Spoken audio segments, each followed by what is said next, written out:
Hey everyone, I'm Molly Wood. Welcome to the CNET Mailbag. This is the show where we take your feedback about the stuff we do here at CNET. Okay, so you guys all begged and whined and screamed for Prize Fight to come back, and then we brought it back, and now you're really mad. Mike Kibibby was the least furious of the people who emailed us about Brian Tong's comparison of the MacBook Air and the ThinkPad X300. He wrote, "The MacBook Air versus ThinkPad wasn't fair in the end. While performance compared the Lenovo to an entry-level MacBook Air, which cost $1799, the value comparison compared the Lenovo to the $3,200 MBA. The value should have compared the Lenovo to the entry-level MacBook Air for the sake of fairness." Now, we got a lot of these emails, and a lot of them were not very nice. So we got Brian Tong on here to explain himself. Brian, what's the deal? Yes, my eyes are no longer puffy, so I'm over it. Oh, but here's the honey. deal. You know, we had the entry-level MacBook, and what we wanted to do when we finally did the value comparison was compare apples to apples. So we wanted them to both have the DVD drives and the solid-state drives. So to help you guys out and to appease you, we fixed the video. You can check it out and let me know what you think. And if you can figure out my email, then hit me up. So we did every possible Yes. comparison now? Yes. Okay. Yes. You happy now? Be happy. All right, moving on. Esteban wrote in and asked us, who comes up with the cool backgrounds and animations for shows like the Buzz Report or the Mailbag? That person should get an award, a pat on the back, a box of Ferrero Rocher, and a jar of Nutella. Well, Esteban, the Buzz Report and Mailbag are produced by Sarah Harbin, who finds most of the great images, and then motion graphics animator Sean Charity punches up the Buzz Report every week. So here you go, guys. Here's an award for each of you. Award for you. Ferrero Rocher. Chocolates. Chocolates.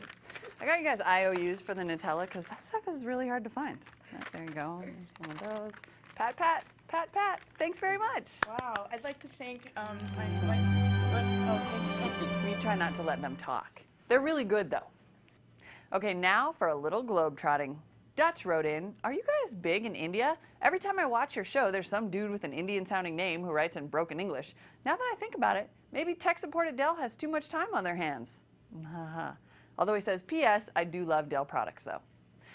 Okay, yeah, so we do get a lot of email from India, but dude, get this. 7 hours later on the same day, we got this email from Satish, who told us that he works for Dell Computers in India. And he said, "My favorite editors are Tom and Molly. You guys are awesome. I have a request to you. I hope you will do the needful. I always watch all your videos and reviews that are published in CNET, and I saw the beautiful red logo of CNET sticking on the rear of Molly's laptop, and I would really like to have one signed by you both. I would really love to have it on my Dell laptop." That is awesome. Thanks to the person who sent us this postcard from space.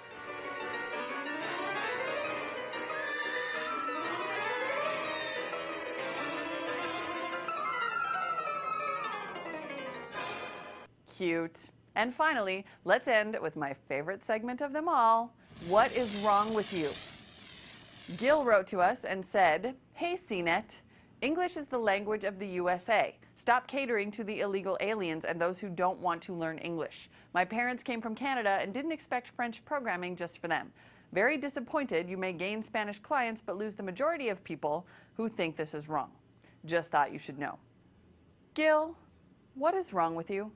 An ellipsis is composed of only 3 periods, and it is used to indicate a pause, an unfinished thought, sometimes an omission in a quote, or a trailing off into silence. It is not a period, and it does not excuse a lack of proper punctuation and capitalization. Just a little lesson in English from me to you. Also, I wanted to remind you that the internet is not just in America. People from all over the world come to CNET, which is available in multiple languages. And Spanish-speaking people, both inside and outside the US, go to univision.com. And that's about all the dignifying of that email that I'm going to do, okay? Just watch it with that. Now let's end on a slightly more existential note. Cowboy John wrote in to remind us all that, "To he who communicates with nature, she speaks a varied language." So true, Cowboy John. So true.